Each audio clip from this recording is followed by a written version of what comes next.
आज हामी कस्टमरलाई रियल रिभ्यू रियल रेन्ज भन्नको लागि आफ्नो मोडलमा सबैभन्दा ठुलो जायन्ट मैले एलिफेन्टै भन्छु, हात्ती नै भनौँ। यो मोडललाई हात्ती नै भने हुन्छ। सबैभन्दा वेटी, सबैभन्दा हेभी, सबैभन्दा गरुङ्गो। यसले अगर म्याक्सिमम रेन्ज कति दिन्छ त्यही हिसाबले सबैको आकलन गर्न चाहिँ सकिन्छ। त्यही हिसाबले मैले चाहिँ आफ्नो यो मोडल हिमालय हकलाई नेपालगञ्जदेखि धनगढीसम्म नन स्टप चलाएर यहाँ ल्याइसकेको छु।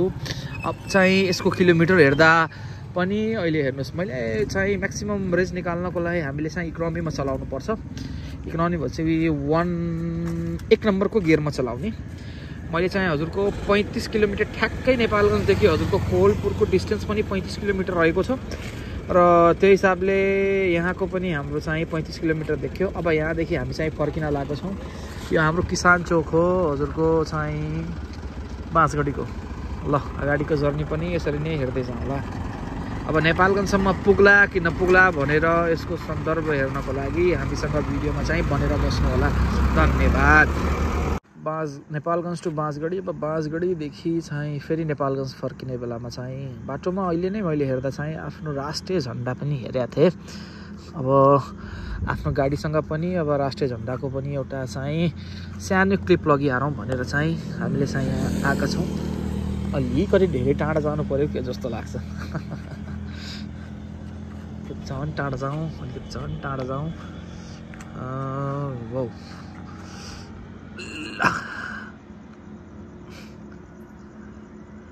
अहिले पनि आएन, अहिले पनि आएन।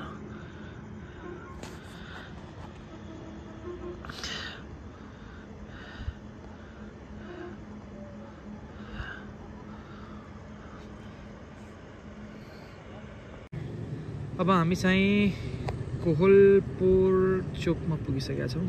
बाँसगढीदेखि कोहलपुर चोकसम्म ठ्याक्कै हामी चाहिँ हाम्रो चाहिँ कोहलपुर बस पार्कको गेटको अपोजिटमै उभिरहेको छौँ।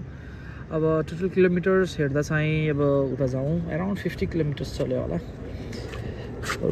हजुरको 50 किलोमिटर्स, 54 किलोमिटर्स, क्वाइट इम्प्रेसिभ। यसले त यार 100+ के, यसले त 120 पनि माथि जाला जस्तो छ क्या मलाई। ल अब चाहिँ लागौँ हामी चाहिँ नेपालगञ्ज तर्फबाट। एकदम चिसो भयो माहौल। ल फाइनली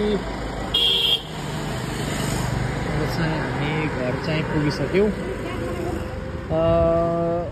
अराउन्ड 62 किलोमिटर्स हामीले चाहिँ इकोनोमीमा चलायौँ। लास्टमा झ्याउला मलाई यार अब जाम घरतिर जाम भएन, चाँडै फुल स्पिडमा 45-50 को स्पिडमा ल्याएर चाहिँ 71 किलोमिटर बाँसगढीदेखि नेपालगञ्जसम्म 71 किलोमिटर चल्यो। 74 भोल्ट देखिरहेको छ।